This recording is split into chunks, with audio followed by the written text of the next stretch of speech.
Okay, here we go. So, Christina, Yes, you're a real estate agent.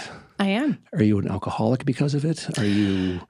Is it I will bananas? admit that my alcohol intake has increased since I got my real estate Good for license. you. Yes. How long ago you got your real estate license? I'm going on 8 years. It'll be 8 years March 1st. All right. And you wake up unemployed every day, I sure do. right? Yes. What is it that gets you out of bed? Because you're an amazing realtor. And I'm not blowing smoke up your skirt. You are. You kill it. What is it that makes you motivated to get up? I naturally have an internal drive, and I love that hunt and kill. So every single day, that desire to get up and go hunt for my next kill is really kind of what drives me. I really enjoy what I do. I love helping people, but that feeling of going out and getting another one. Are you buyers, sellers, both? For me, I'm everything. I'll take whatever I can get. I do not discriminate. However, if you look at my numbers, I am primarily a listing agent. I would say probably 70-30. Okay. And to me, that is the hardest part of being a realtor, is because all the memories that are in someone's home and the value that then that person puts on the home because of the memories that they've had there. Yep. And all the experiences, which are not applicable whatsoever to the home. Sorry, but it's just not. How do you navigate those waters? I think I have a great ability of allowing them to really have that sentimental memory of their home, but to refocus on what is the why? Why are we doing this? Why are we selling your home? Well, usually it's because they have another goal in mind. They have another home that they want to move into, or another place that they want to live. I mean, not in Vegas anymore. So, I always try to allow them to feel those feelings, the nostalgia of the home and all the memories that it gave, but then remind them of the why that they're selling the house and moving on, and kind of keep them looking forward, romanticizing of what's to come. It's interesting because people that don't live here and they think, in Vegas, you live on the Strip, and they have no idea about Summerlin or Henderson or Aliante or Southern Highlands. And there's all these different communities that are around. What are some things about Vegas that you just love, to the point where when you leave and go on vacation or do whatever and come back, you're like, oh, we've got this? So actually, this is one of the things that I think helps me so much. I was born and raised in Las Vegas. So exactly what you're experiencing or talking about, I've had my whole life. I remember going to camp when I was a child and people asking me if I lived at the Excalibur or on the Strip. And, so I know exactly what other people think when they think of Las Vegas.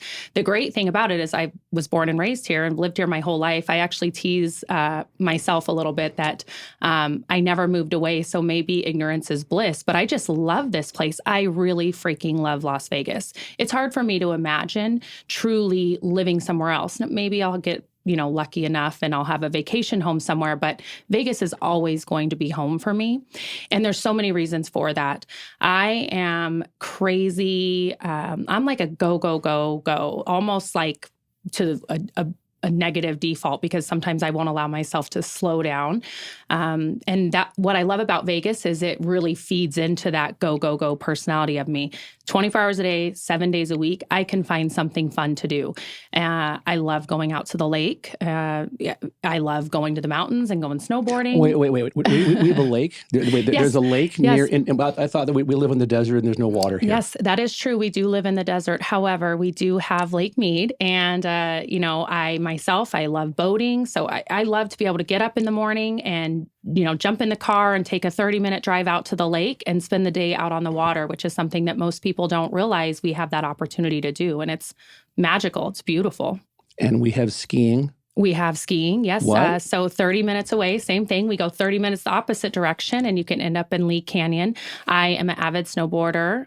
I say avid like I'm not professional in any way, shape, or form, but I do really enjoy a good day out on the mountain snowboarding. So again, I love that we have that ability to just hop up and jump in the car, and 30 minutes later, we're on the mountain shredding. And that's like so cool. Where else do you get those kind of opportunities that I feel like you have here in Las Vegas.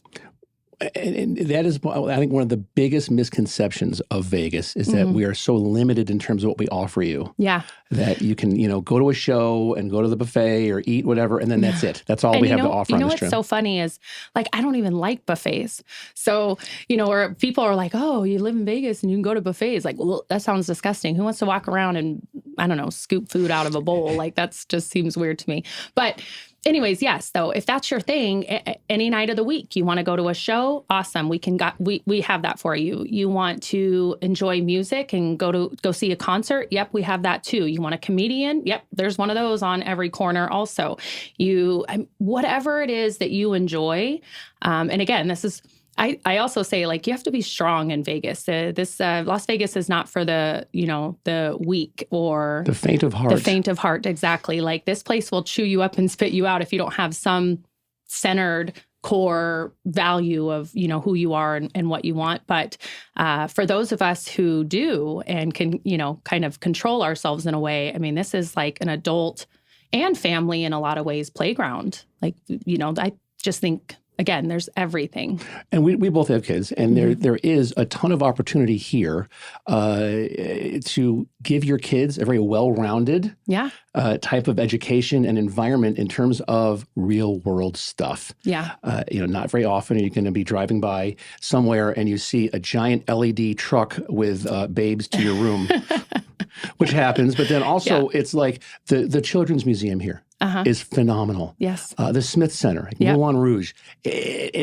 We really have become this arts and entertainment destination. It has evolved over time. I mean, I would agree that, many people who knew Vegas 30, 40 years ago, maybe it wasn't quite that way, but we have evolved in many ways of bringing art and culture and things to Las Vegas. We have sports teams now. I mean, that's huge. Growing up, I didn't have the opportunity to go to sporting games. That just wasn't a thing, but I love that we have that now. And yes, like you, I also have children. I have 3 daughters, and I mean, I'm really, maybe I'm biased, but I know I'm not saying this in a biased way. My kids are amazing, and they were raised right here in Las Vegas. And I'm a firm believer in, your kids, can really go either way. It has a lot to do with parenting and schools. But my kids have been in public schools their entire life, and they are beautiful, smart, well-rounded, very capable children. My 21-year-old now works in the real estate business. She has her license. She lives in her own condo, and she's just thriving. And, she's a product of Las Vegas, where people say, oh, you can't really raise a family there. No, you absolutely can.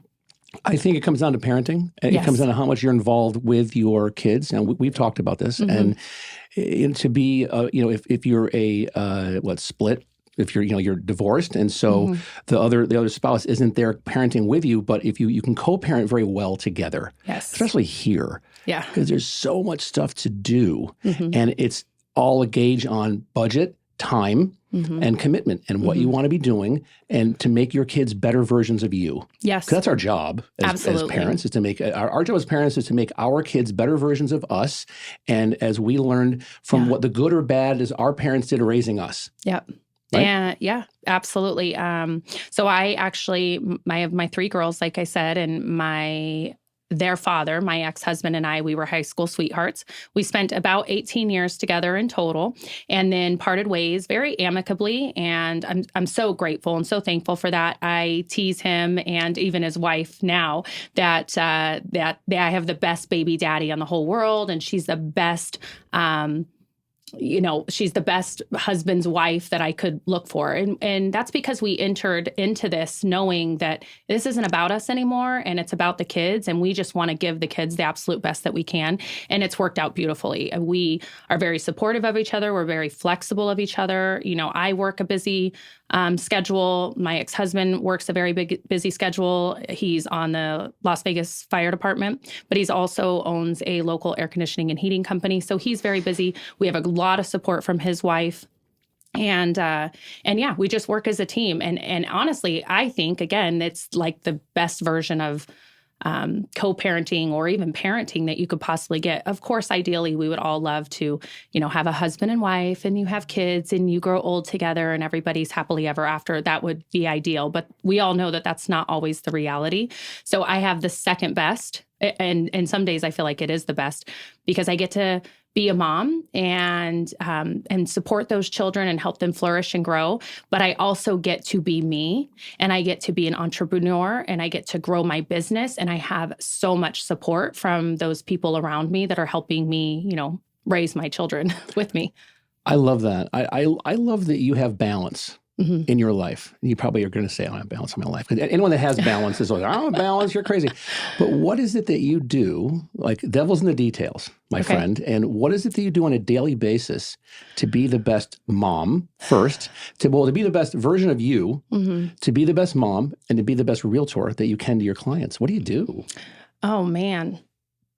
Well, I strive to be the best, although I'm very aware of the fact I'm not always my best, but I give myself grace because I'm not always perfect. I have days that I flip out and yell at my kids, and then I think, oh my gosh, I probably shouldn't have taken that out on them. I was just having a bad day because I had a stressful transaction happening.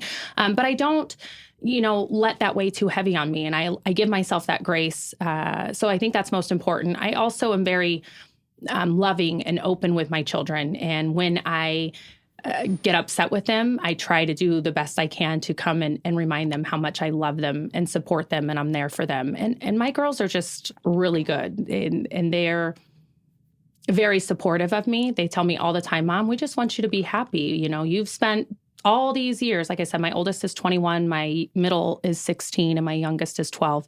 And they're like, Mom, you've spent all these years taking care of us and worrying about us. And we just want you to, we could take care. They'll say to me, we could take care of ourselves now. You could just go and, take care of yourself and go be the boss babe that you're out there trying to be. And I love that about them. But I think that they have felt so much love and support, unconditional love and support for them for so long that now it's natural for them to reciprocate that. What about being a realtor? Okay. What is it that you do on a daily basis or weekly basis that helps you just, the fundamentals, So this is not always the answer that many, coaches would love to hear. I don't care about if them. I'm being truthful and honest, I am not a time management systems crunching real estate agent. I wake up on Monday morning at 8 a.m. and I do my calls, and then at 10 a.m. I do this, and it's not like that. My schedule is very free flowing, and it really just depends on what I have going on that week, and I'm okay with that. I actually perform best in the chaos, as crazy as that sounds. And I also, I kind of look at myself, or I refer to myself almost like a well-oiled engine, right? And all the cylinders are going and you're just going. But that's how I operate best. It's like when I slow down and try to get more strategic, or time management or time blocking or whatever, I feel like I end up, it has a lesser impact on me. So I go with my intuition a lot. My business is relationship built. And so I don't buy leads. I don't, do follow-up calls on Zillow or any of those other, lead generating opportunities. I stay in contact with my people, with my sphere, with my friends, with my family, with my past clients. I really listen to my intuition a lot. And if I'm thinking about somebody, I will reach out to them. So like this just recently happened. I have a past client. She was an older woman, sold her home in Sun City. Her and her husband moved to Arizona. You would think that would be a client you'd probably not really work with ever again. But I always have stayed in contact with her. And anyway, she came in my mind the other day, and I just randomly out of nowhere text her, and I just wanted to check in on you. You crossed my mind, and I hope you had a happy new year, and how are things going? So again, I'm not following a CRM. I'm not, making the calls that I'm supposed to be calling based on a schedule. It's just kind of going with my gut feeling.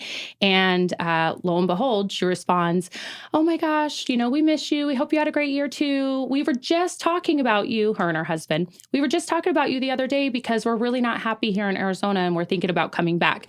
But those relationships that I have made over, my entire life, and even more so over the last 8 years, I've really but made it my mission to stay in contact with them and nurture them and keep building those relationships. So That's awesome. I love that you are task-oriented, not time blocking. I'm the same way. I've tried for years and years and years to put a thing in my Outlook calendar and Gmail calendar and all that, and I never do it. No. It never works. But somehow the bills are paid and my kids are fed and my ex is paid and we're good. It's okay.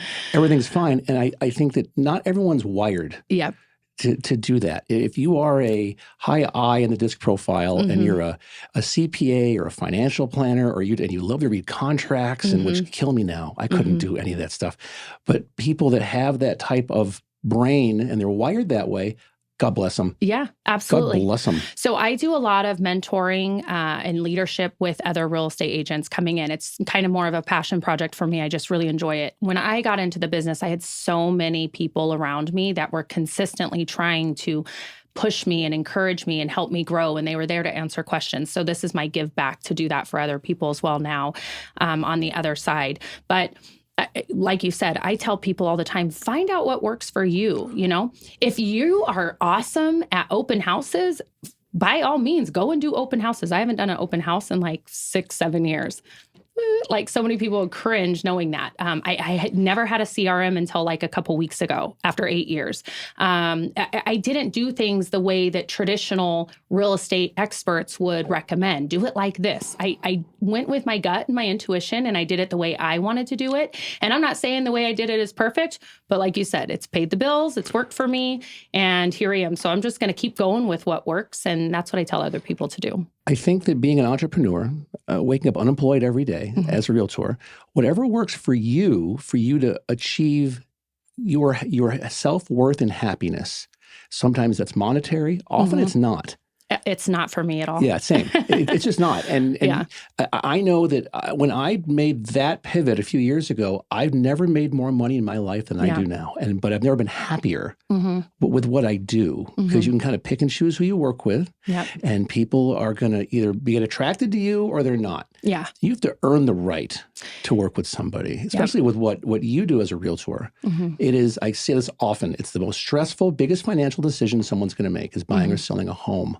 Take out all the memories, just that asset alone, and all the stuff that goes, all the different tasks, and to buy or sell a home, all the things that have to happen, and to have the right person shepherd you through that process. And everyone thinks they could do it themselves, and everyone thinks that they know more than their realtor does. So for you to earn that right is monumental. Well, so that kind of taps into a little bit about what I mentioned before about not working with lead generating opportunities. I am a referral-based business. I work with people who want to work with me because they came by referral, or maybe I know them through social media or something along those lines. But and that's strategic for me. I don't buy leads because I am not going to chase somebody and beg them to work with me. I attract the people who want to work with me. And I like it that way. That's exactly what I want. The people who reach out to me because they want to buy or sell a home are reaching out to me because they already know that I'm a good fit, and we're going to complement each other, and we're going to work well together. And the last thing I want to do is be in a situation where, you know, the transaction is a struggle. And more importantly, I don't want that for the buyer or seller. I want them to be working with the person that they want to be working with. That'll touch a little bit on like buyer broker agreements. And this is a huge hot topic, and everybody has a different opinion, and I get it. I am not somebody that's going to hold anybody to a contract ever. And I tell my buyers and sellers that every single document they sign, I am never going to strong arm you to close a deal with me. If for any reason you decide this isn't a good fit, I honor that. And I want you to, this is supposed to be an amazing experience for buyers and sellers. You want them to walk away feeling good. And if I know I'm not for everybody. My personality can be big. So if I'm not that person, that's okay. Like, I want to wish you the best. And there have been times where clients have, you know, decided to work with somebody else. And still to this day, I tell them happy birthday, and I tell them how much, you know, whatever. Because I'm happy for them, because this isn't about me and making money. It's about helping people. And again, that's just the way I am and the way my business operates. And that's probably, in my opinion, the best way to approach your business as a realtor, that if you look at the long-term value of a relationship with someone and play it out, and someone signs a buyer broker agreement with you, and it's just stuff isn't jiving. Yep. And so you part ways, but you part ways as friends. Guess what's going to happen? They're going to sing your praises to everybody. Yeah. And think about the referral business you'll be getting over your lifetime of being in their little sphere of influence and them in yours. You see huge. These like little things, or you hear other agents talking about these experiences where, you know, somebody wanted to cancel contract and it became this legal battle or this emotional battle where, you know, people were so mad or upset. Well, I've invested this much time and money into it. And it's like, listen, that's just part of doing business. Get over it and move on and go find the next client who's going to value you and wish that person the best. And you're going to have a better outcome for that anyway. And, you know, not, again, your goal isn't to wish them the best so that they'll send you business later. My goal is to wish them the best because you want the best for them. But like you said, just naturally, things come back and things will turn around and they'll send you somebody else, or they'll feel that and they'll appreciate it. And that's really the most important. I think that if you set yourself up to where you have a set of standards and expectations of yourself, and that just comes out subconsciously, and people see that, and they know what they're going to get when they work with you, when you've earned the right to work with them, is huge. And a lot of agents these days get into these cookie cutter training programs where it's follow the script and do this, and you're nothing more than a robot. Now, for some people that works, but in my opinion, having been 30 years in real estate, you're going to create generational wealth for yourself when you are doing your own thing. And as fast as you can get to where you're doing your own thing and you have no fear of judgment of anyone. So many people are afraid of doing videos. And something that I wave this flag all the time. There's a 110% chance your audience is so self-absorbed with their own imperfections that they'd never recognize yours. Ever.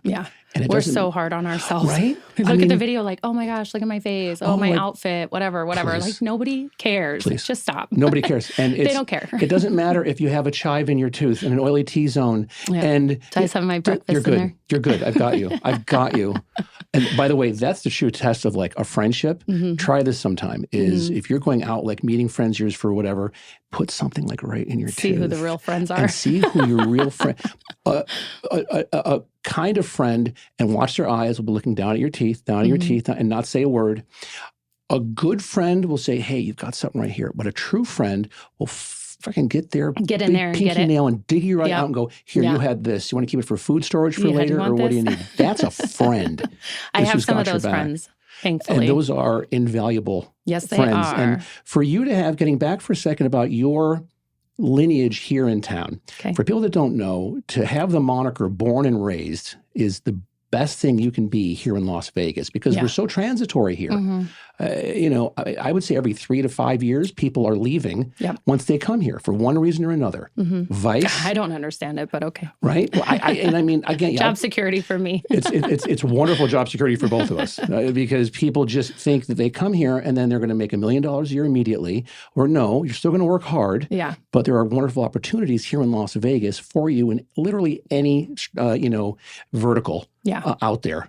We have almost everything here.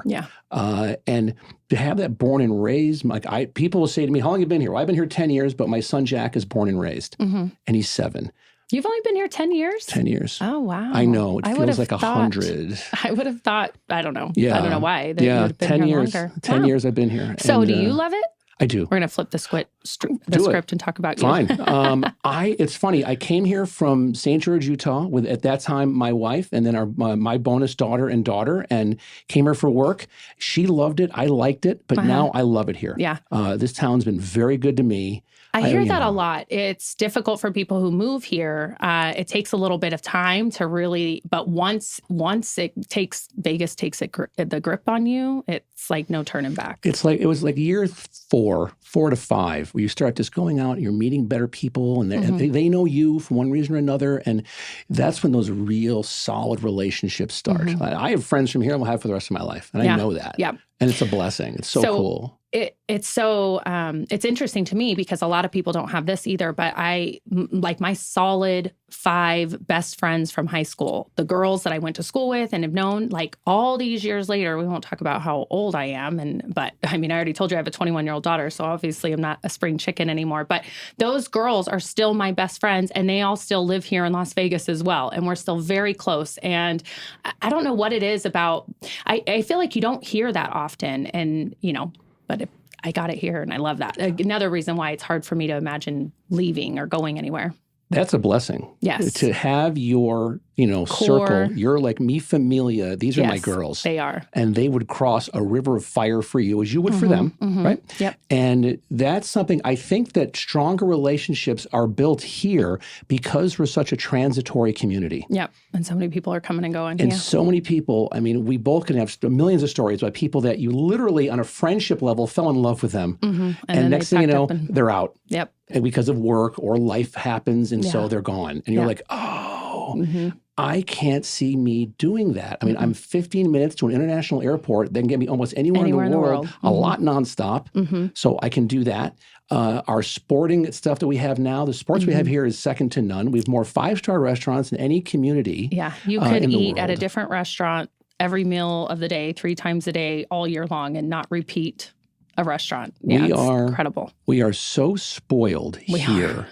With the food that we have. And this is something most people don't know. Everyone thinks, the Strip. Well, they're not aware of the chefs that start on the Strip, get tired of the corporate BS and what goes on, and they open up their own place in Summerlin, in Henderson, in the Southwest, and the food is as good or better than the Strip for a lot less money. Is killer. Yeah. That's the part of Vegas where we're spoiled. You don't have to leave your Summerlin bubble. No, you can stay right there. If you don't want to. You can stay right in Summerlin. I'm one of those crazy locals that I love actually being down on the Strip. I still go downtown and experience the Fremont. Like, I don't know if I'm glutton for punishment or what it is, but I actually really enjoy Las Vegas life. That's actually why my Instagram handle tag is Cherish LV Life. People always wonder what that means. It's Cherish Las Vegas Life. I cherish this life. I love everything that Las Vegas has to offer and all of the things that it has given to me over the years. And I just love this place. What's your favorite part of downtown or favorite parts of downtown that keep having you go back there? For me, it's the people watching. Yes. There's nothing better than, Chuck and Jill from, Louisiana that are here with their yard margs and just walking along and getting worked by all the people in their little circles. Yeah, the people watching is by far the best on the planet, I'm sure. And that can be a good or bad thing, depending on what you're into. But also for lack of a better term, I like the bar hopping. Like, I like the opportunity to go into one place and listen to the music and have a drink and enjoy the crowd and the company. And then, I tell you, I'm like a busybody a little bit, and my ADHD kicks in and I'm like, okay, I'm out. And I can pop right next door and go feel the vibe over there. And now I'm listening to piano, a dueling piano, and you got a totally different vibe and different people. And now we're hanging out and talking and meeting new people. And now I'm getting bored a little bit and boop, pop. So downtown, that's what I love about downtown is it gives you the freedom to just kind of go wherever the wind blows you, which totally my soul loves that. What's the place? And I was there before with my ex. We were together, where there's a piano there, and people get up and they sing. The staff gets up and sings, and they are freaking amazing. Yeah, that's is it Don't Tell Mama? Yes. Is that one? Yeah. Yes.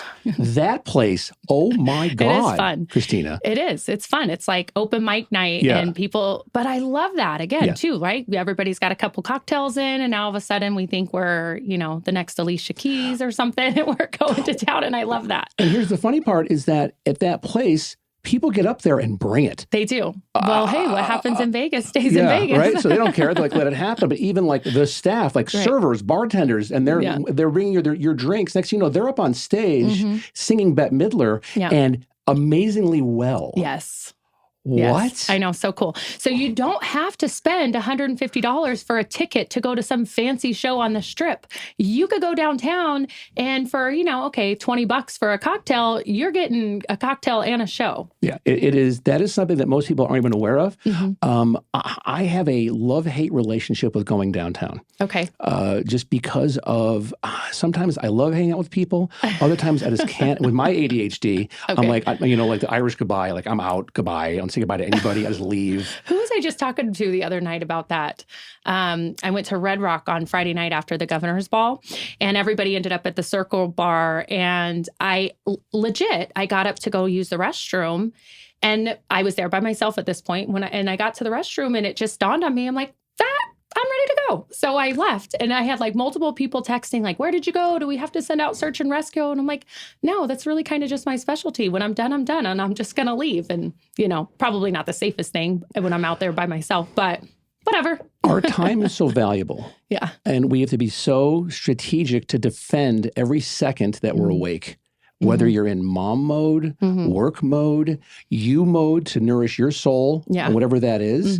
And why dick around by saying goodbye to a bunch of people who already love you and know you. And then they're going to be like, but why are you leaving? And they're trying to talk you out of it. One more drink, Joe. No. And then the fact I have to leave the bathroom and then go back and then have all this hoopla and maybe get sucked in because I am a social bug, and maybe I'll get sucked back in and want to stay, and I really just don't want to. I'm ready to go home. So, I'm the queen of when I'm ready to leave, I'm just going to leave. And I allow myself that grace of not feeling guilty that I didn't have to say goodbye to everybody all the time. Like, I'll see you probably tomorrow. You'll be fine.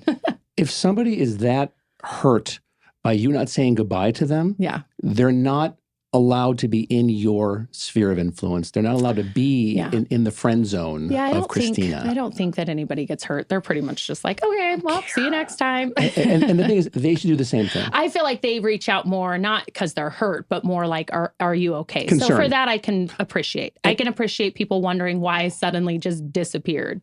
Absolutely. But there's something to be said about, I'm out. Yeah. I'm done.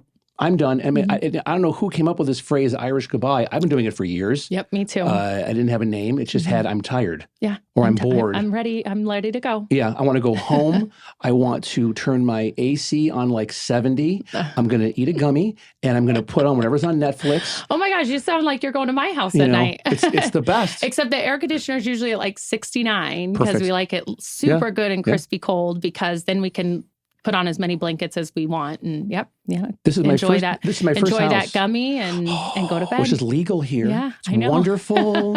You have a little gummy. It is, and we could talk about it now, and we don't have to act like it's not happening. I think it's hysterical that what I used to get, you can get arrested for back when I was a kid, I would buy joints in Mrs. Van Fleet's class. It was 8th period, Canandaigua Academy, and I would buy joints. His name was Tom Erb.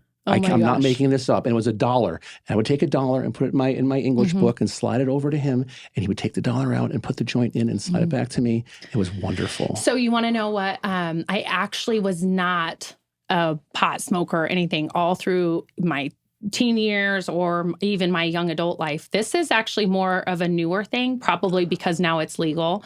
But now I'm getting more comfortable with, a gummy. So it's only been like the last couple of years, but I definitely am in a space now where I do enjoy that. I can, like I said, have a little bit of ADHD and I get going, and sometimes my brain doesn't shut down, and just that. It's like, okay. It's so good. It's like a cool glass of wine, except for different. And the thing that's funny is now when you go to the dispensaries here, it's like going to, to lack of a better term, to go to a winery, because you have different strains, and this is going to do this for you and this for you. And I go, and this is a shameless plug, I go to the Source over on Eastern because I live in Henderson. Okay. I have a bud tender.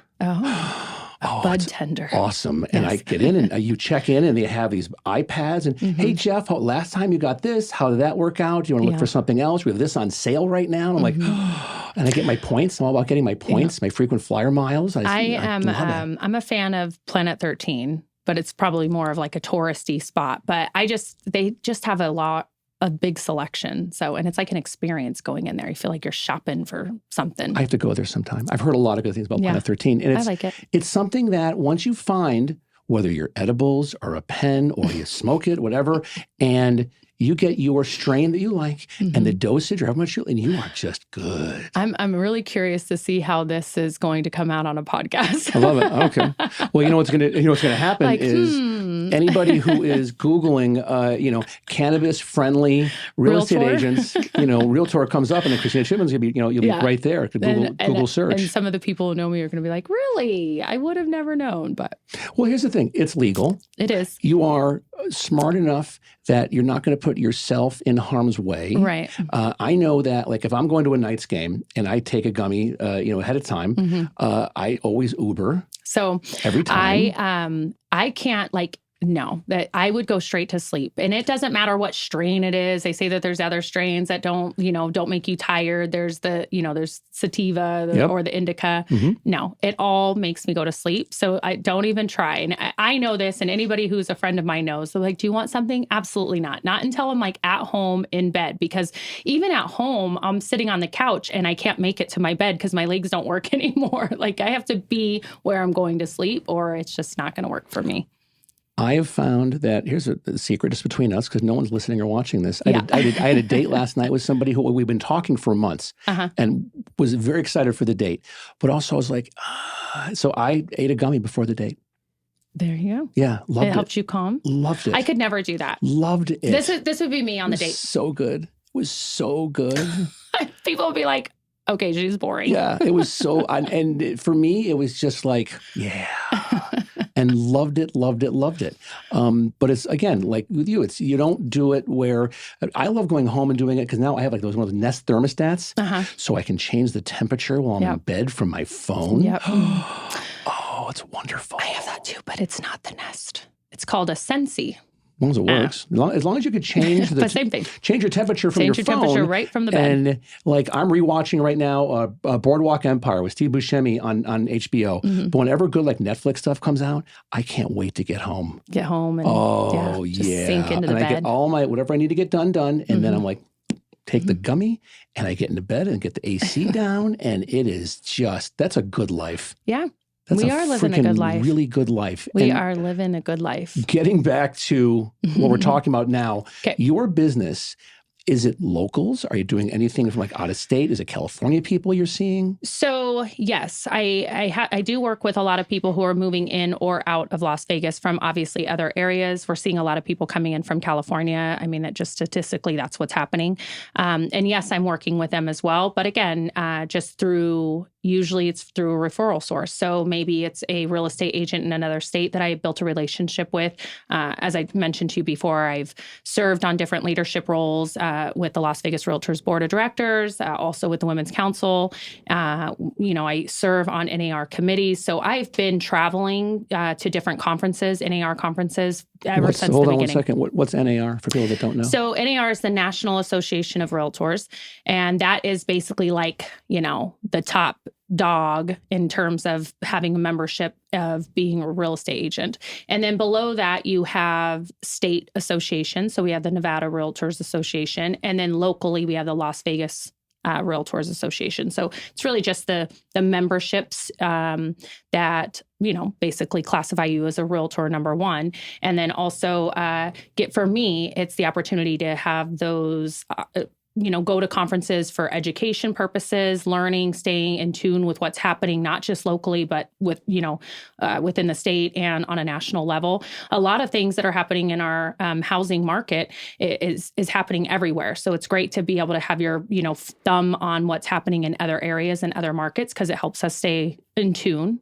Also, I serve on BORPAC, which is a political action committee. So I'm very much involved in different legislative things that are happening, whether, again, locally on a state or national level.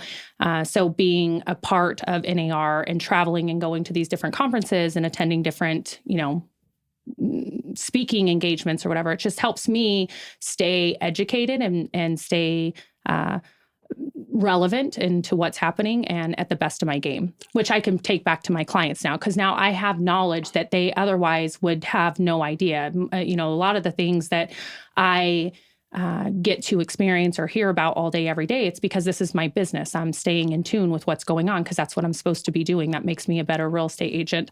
If you're working in a different field, but now all of a sudden you're selling your house, you're not going to know all the things that, somebody who's stayed educated in the real estate world is going to know. There's something to be said about your methodology. I think acts of service is probably one of your love languages. Absolutely. Right? And that you love to just give unto others, expect nothing in return.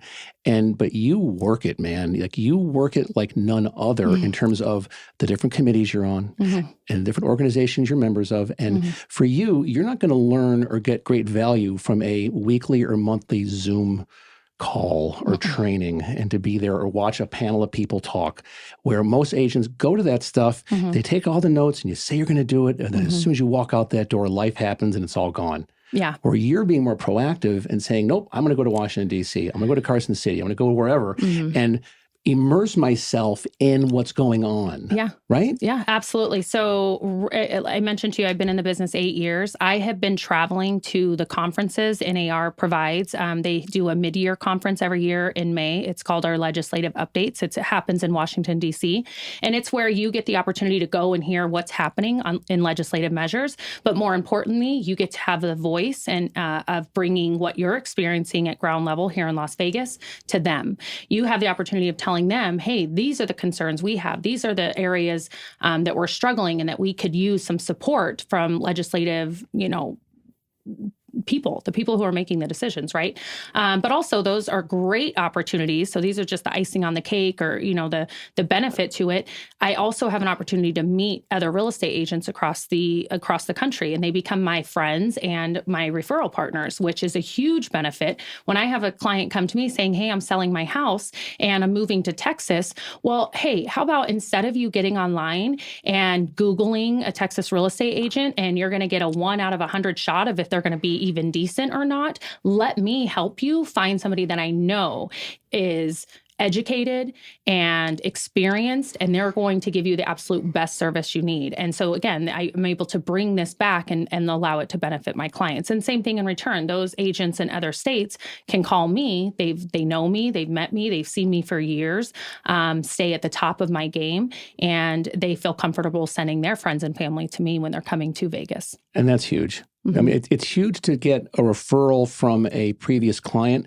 I think it's even more gratifying and validating to what you're doing to have another realtor give you a referral. Yeah, absolutely. And I know I take it very seriously. When I have somebody who's looking for an agent out of state, I'm telling you, like I'm looking, what designations do they have? What are they participating in? How much business are they doing? Are they a solo agent or are they on a team? When I take my client and I send it to that person, is that person going to be helping them? Or are they going to be giving it to the brand new agent that just joined their team 3 months ago? So they're not maybe going to get the same level of service. Like I'm very intentional on who I send my clients to. And I hope that when other agents are sending their clients to me, it's because it's intentional and they know that I am in the top 1% of agents available in Las Vegas, which I am. Which you are. Which I am. Fly that flag, my dear. Woo! Fly that freaking flag because it is we are not well-deserved. all the same. And I don't mean that. I mean, everybody has the ability to be where I am, but it takes a lot of hard work. And it just doesn't just happen just because you got your license and now all of a sudden you're a real estate agent. It takes a lot of experience and time and dedication to be that. Anybody can get their real estate license. Anybody. As long as it's not a felon. Well, then it might be. I think we know a couple of people that have felon, and we do. Yeah. But I think that is something that realtors get a bad rap of they're going to put as little work in as possible and want to get paid first on the deal, and they don't return emails and all that, and that happens. But economic climates like now are the best way to weed those people out. Yep. And I am open about that. And you know what? Costco's hiring. And the best way to attract people for me is LinkedIn. Because next thing you know, they're an assistant manager at Foot Locker. Yep. And they're no longer, an active real estate agent. And that's okay. That's okay. Because it's not your jam or you weren't, it wasn't for you at this time in this market. But anyone who gotten their license within the past 5 years, 6 years, really it's not been that challenging for you. Yeah. Because no, I would agree. Right? I mean, I'm just, that's kind of me too. I mean, I kind of came in on the upswing of the business and this would be the first downturn that I've seen. but I'm not afraid of it. I 100% know, and I welcome it. I know that there are going to be opportunities for me and growing my business in these downturns. And part of that is, some of the agents who maybe aren't best suited to be in the game are going to be exiting the game. And again, that's fine. Everybody is meant to be a real estate agent. Sometimes we've done it to ourselves. We've glamorized this business and we go on social media and we talk about the multi-million-dollar house we just sold and how much money we're making and we're driving our fancy cars and so on. So, we say that, we have this image. Well, we did that ourselves. We gave ourselves that image. So that's our own fault. But, I welcome these downturns because I see it as an opportunity to better myself, better my business, and grow. And more success, I think, is bred in an economic downturn than on the up. And anybody can make money when things are rolling. You ask any millionaire or anybody who has a successful business; those businesses were built when the markets were down. And a lot of them was in real estate. For someone to have an M or a B after their name, a lot of it was in real estate during a down market, and they had the liquidity to come in heavy. Yep. And they just went on their own business acumen to go, yep, this makes sense, let's do it. Yeah. And next thing you know, they've exponentially increased their net worth. This is a micro moment of looking into exactly what you're talking about, though, right? When COVID hit in 2020, March of 2020, I remember feeling like there were so many real estate agents that instantly were like, oh, well, I'm not going to work, or the market's going to slow down, the market's going to tank. So I'm just going to take this, I'm going to take my foot off the gas and I'm going to just cruise. Where the others, the lions in the game were like, nope, this is it. This is my chance to really go. And I had my best year ever in 2020 and then my best year again in 2021 because I refused to take my foot off the gas. And I knew that this is the opportunity where everybody else is kind of taking a step back, wondering what the hell's going on. And this is where I can, get to the front of the race. It is something that I equate it to like any realtor that if you talk to them in November or December, let's get together first of the year. What?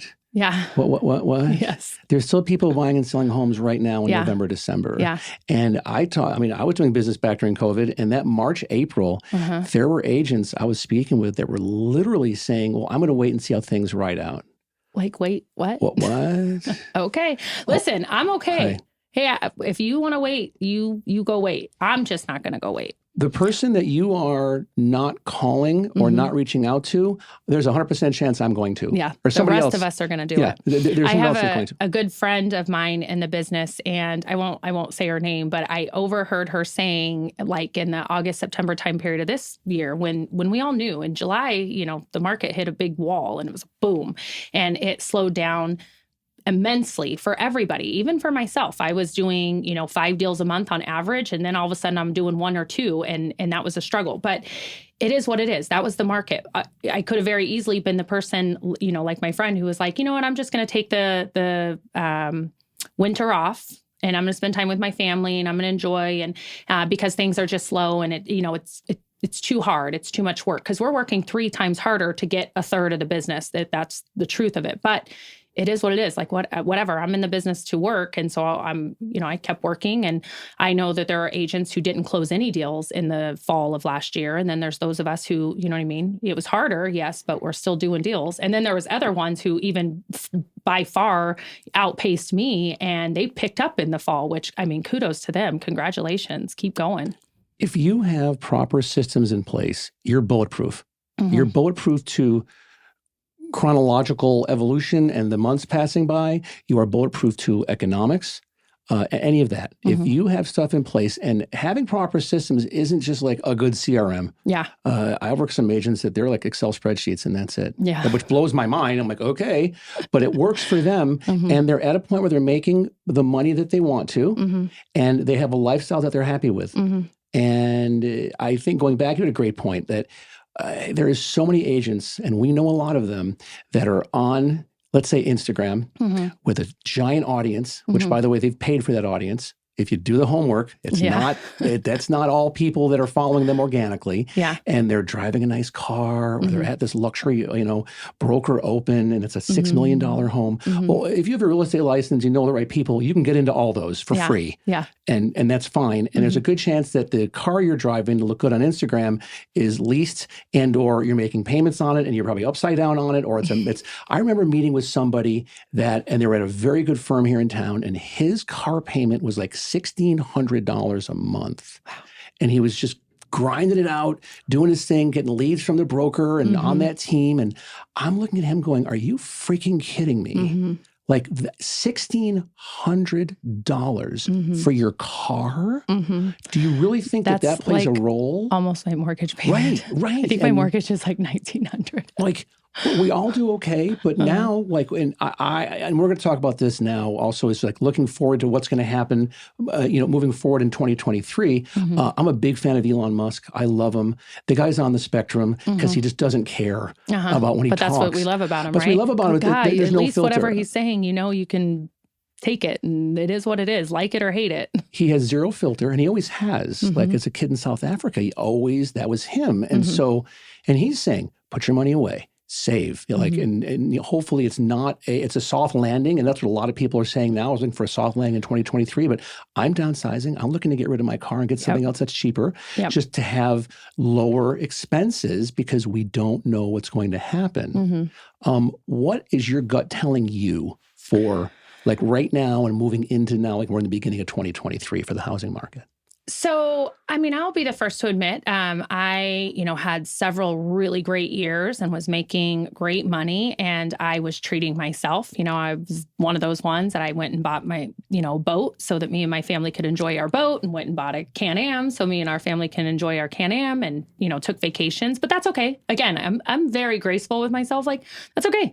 I deserve to, reward myself for the hard work that I had put in.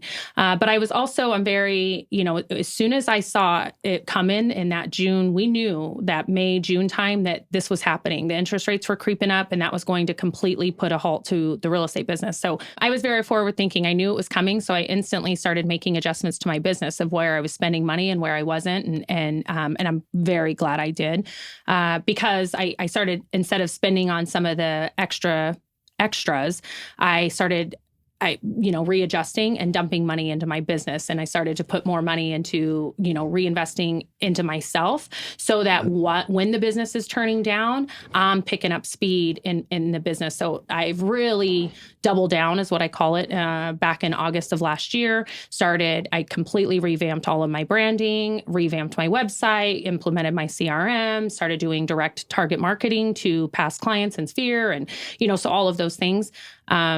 So I where other people were getting nervous, one of my good friends and mentors and my broker is Dave Tina, and he jokes around. He's like, scared money doesn't make money. So he really instilled in me this idea that, don't be afraid. You got to hit this face on and be courageous, and you will come out victorious. And, and for me, as far as what's happening in the market right now, I'm not afraid.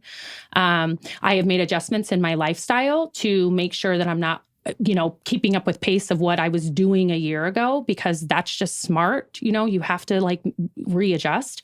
But I feel that we are going to have a soft landing. I personally, in my crystal ball that I have, I do not foresee some huge market crash that's happening. I personally have already seen since the first of the year, the rise in business. Our interest rates are starting to trickle back down a little bit. Buyers are getting comfortable. Buyers are coming back to the market.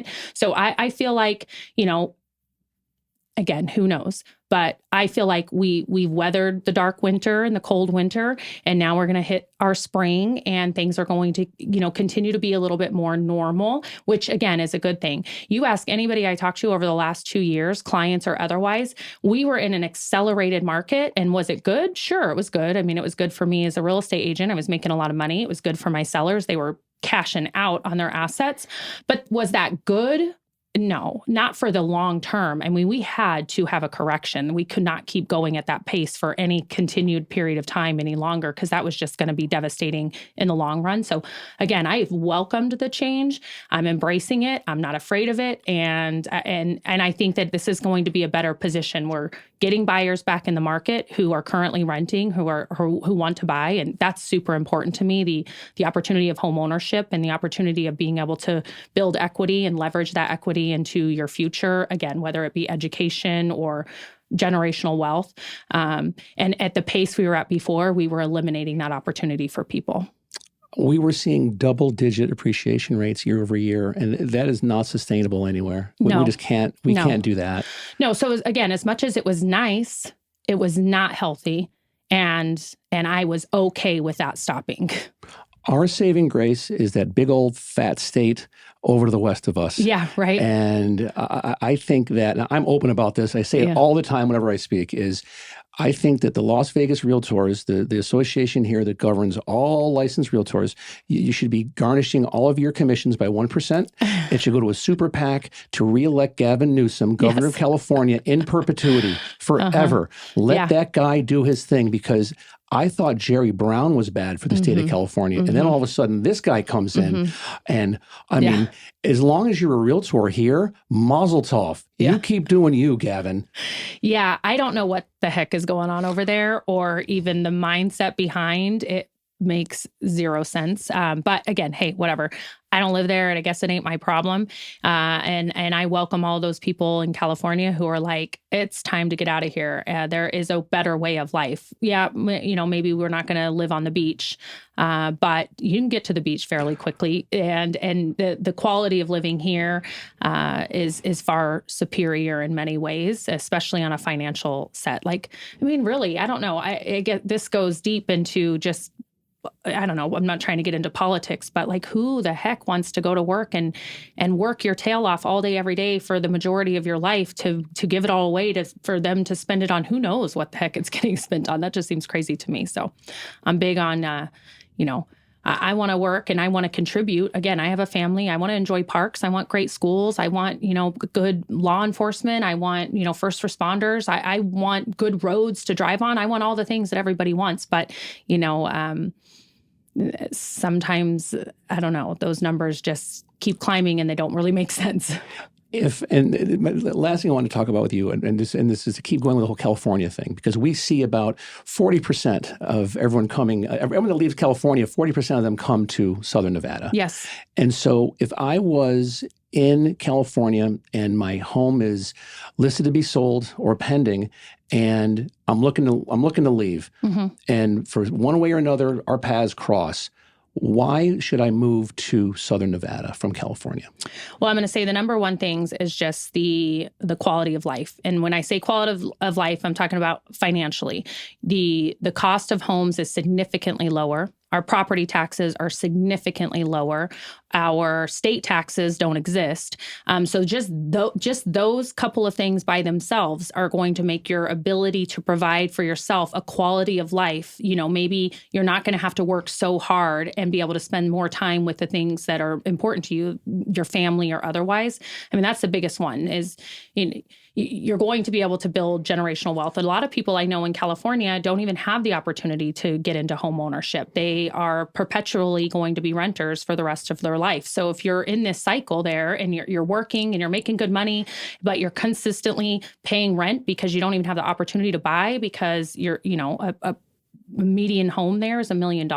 Okay, maybe there's something better for you outside. And Vegas can provide for you that opportunity to buy a home and leverage again to future generations. So you're not, my parents never owned anything. They rented their entire life. I bought my first house at 19 years old and it was the best thing I could have ever done for myself. Again, I'm a huge pusher on home ownership. My 21-year-old daughter now has a condo in her name because I just know the impact and the power that it has in building wealth. My grandparents, when they moved here from, they originally came from Anaheim area in the 70s, and they bought their house. It was a half-acre lot, 3,000 square foot house on Oakey and Rainbow, which was a nice area in the 70s. And, but they bought that for, $70,000. values of homes are always going up. So the sooner you get in, there's no better time to get into home ownership than now for in the long-term goal. Yeah, there might be downfalls. We all saw things like 2008 where it happened, but it's going to come back up in the long term. So if you just get into a comfortable payment in a house that you can live in, you're going to be fine. There are still deals to be had. Always. Always deals to be had here. Thank you, my dear. This has been fun. I enjoyed it. We get to do this again soon. This was awesome. Yeah, I love it. Let's do it again. I'm all in. Done. Okay.